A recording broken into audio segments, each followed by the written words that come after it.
Bismillahirrahmanirrahim. Assalamualaikum warahmatullahi wabarakatuh. Bismillah walhamdulillah wassalatu wassalamu ala rasulillah wa ala alihi wa sahbihi wa man wala amma ba'd. Alhamdulillah, kita melanjutkan pembacaan kita, kajian kita terhadap kitab tafsir karangan Syekh Mutawalli Asy-Sya'rawi.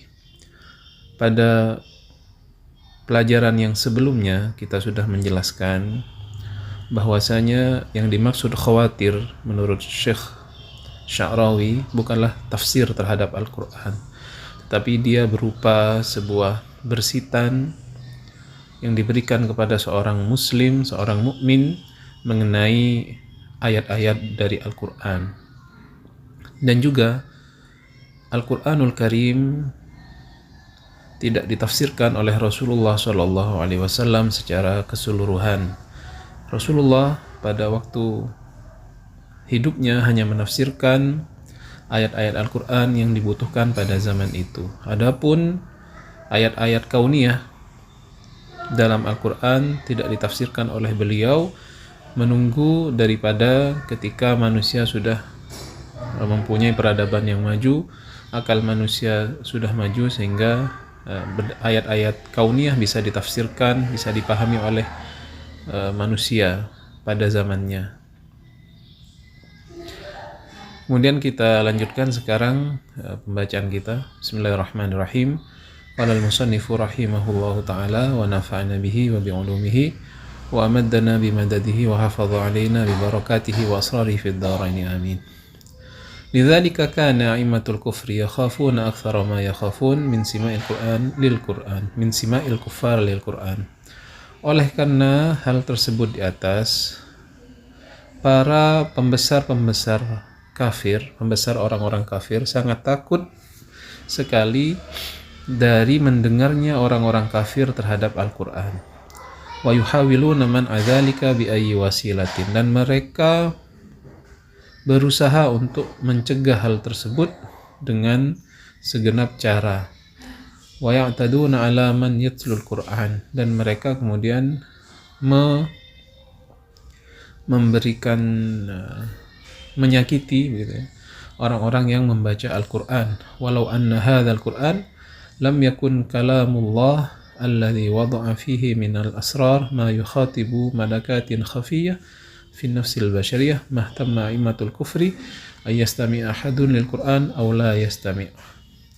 Kalau bukan karena Al-Quran bukanlah kalam Allah yang Allah meletakkan di dalamnya rahasia-rahasia tidak yang kemudian bisa menyentuh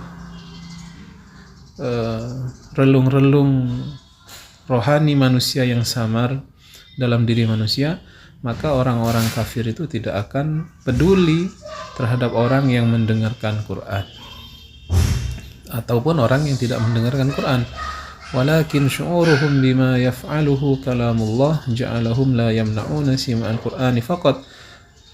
Akan tetapi perasaan mereka, keyakinan mereka bahwa apa yang akan diberikan bagi orang yang mendengar kalam Allah, yaitu efek yang ditimbulkan dari kalam Allah itu, ja'alahum la yamna'una simal Qur'ani faqat, tidak menjadikan mereka melarang orang-orang kafir itu untuk mendengar Al-Quran saja. Bal qalu kama yarwi lana Al-Quranul Karim, bahkan mereka mengatakan sebagaimana diriwayatkan dalam Al-Quranul Karim, wa qala alladzina kafaru la tasma'u li hadzal Qur'ani walghaw fihi la'allakum taghlibun. Wa qala alladzina kafaru, dan berkata orang-orang yang kafir, la tasma'u li hadzal Qur'an, janganlah kalian semua mendengar Al-Qur'an, walghaw fiha, dan campakkanlah dia, la'allakum taghlibun, walghaw fihi la'allakum taghlibun, agar engkau menjadi orang yang menang.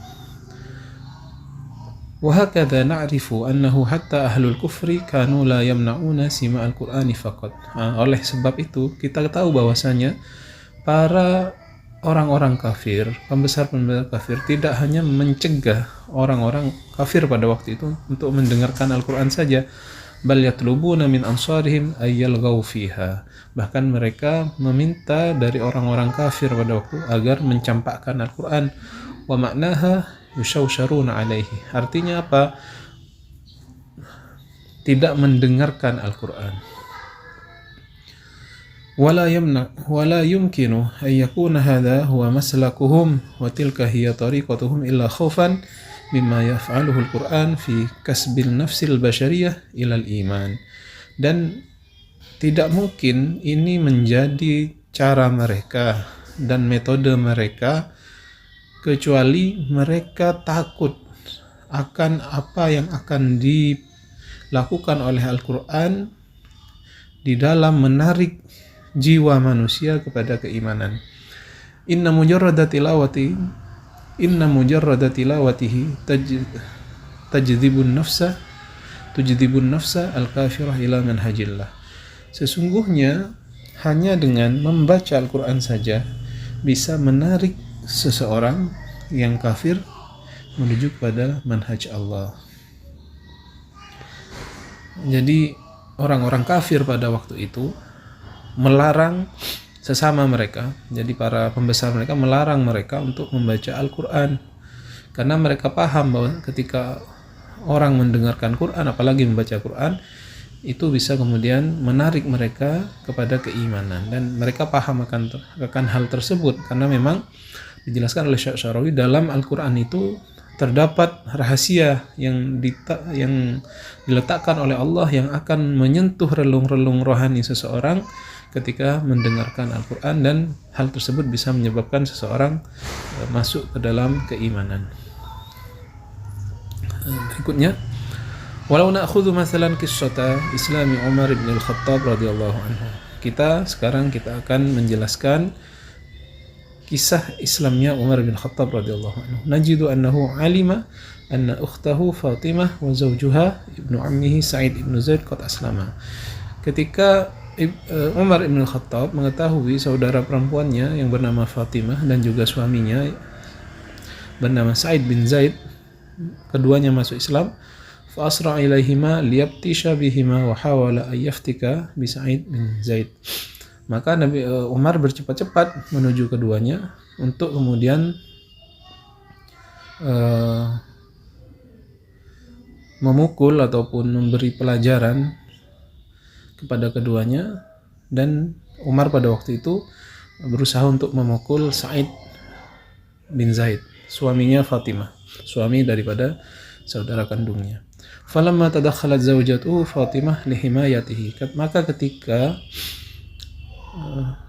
istrinya Sa'id itu kemudian melarang atau masuk ikut campur untuk melindungi suaminya, darabaha hatta salamin haddam. Maka Umar pun memukul saudarinya itu sehingga mengalir dari saudarinya itu darah. Wa indama ra'a Umar ad-dam yasilu min wajhi ukhtihi Fatimah. Maka ketika Sayyidina Umar melihat darah mengalir di wajah saudarinya Fatimah, raqqa qalbuhu wa hadatha fi qalbihi infi'al birrahmah badalan min infi'alil idza. Maka hati Umar menjadi lembut dan terjadi di hati Umar sebuah perubahan emosi dari emosi menyakiti menjadi emosi yang dipenuhi dengan rahmat. Fa kharajal inad min qalbihi wa mala as-safa. Maka kebencian keluar dari hatinya dan hatinya tersebut dipenuhi dengan kelembutan atau cahaya kebersihan. Fa talaba min ukhtihi sahifat al-Quran allati kana yaqra'ani minha. Maka Umar meminta dari saudarinya itu lembaran Al-Quran yang dibaca oleh dia dan suaminya. Wa qara'a min awwali surati Taha thumma qala. Maka dia membaca dari awal surah Taha kemudian mengatakan, ma ahsana hadzal kalam wa akramahu. Betapa indahnya perkataan ini dan betapa mulianya. Tsumma asra'a ila Rasulillah sallallahu alaihi wasallam yu'linu islamahu. Maka bercepat-cepat Sayyidina Umar menuju Rasulullah mengabarkan keislamannya. Walidzalika fa innahu idza kharaja al-inadu wal kufru min al-qalb wastama al-insan bi safa'in ila al-Qur'an dakhala al-iman ila qalbihi. Oleh sebab itu, apabila rasa permusuhan, kebencian keluar dari hati seseorang, kemudian dia mendengarkan Al-Quran, itu seorang manusia mendengar Al-Quran dengan hati yang bersih, maka iman akan masuk ke dalam hatinya. Maka dari kisah ini bisa mengetahui bagaimana Sayyidina Umar yang awalnya sangat membenci terhadap Islam, bahkan beliau sebenarnya, kata Syekh Sya'rawi, sudah mendengarkan Al-Quran sebelum itu, tetapi pada waktu dia mendengarkan Al-Quran, hatinya masih penuh dengan kebencian dan kekafiran, sehingga Al-Quran tidak berdampak kepada apa-apa. Ketika melihat saudarinya berlumuran darah di wajahnya, maka yang awalnya dia sangat emosi, akhirnya dia berbalik menjadi kasihan terhadap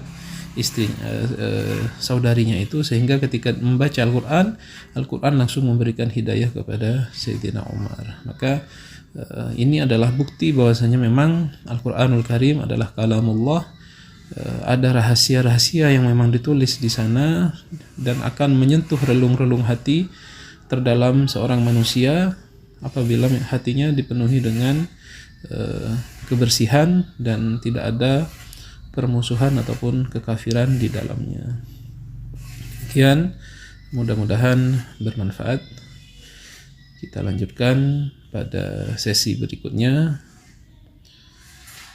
Mudah-mudahan apa yang kita baca ini bermanfaat bagi kita fid dini wad dunya wal akhirah.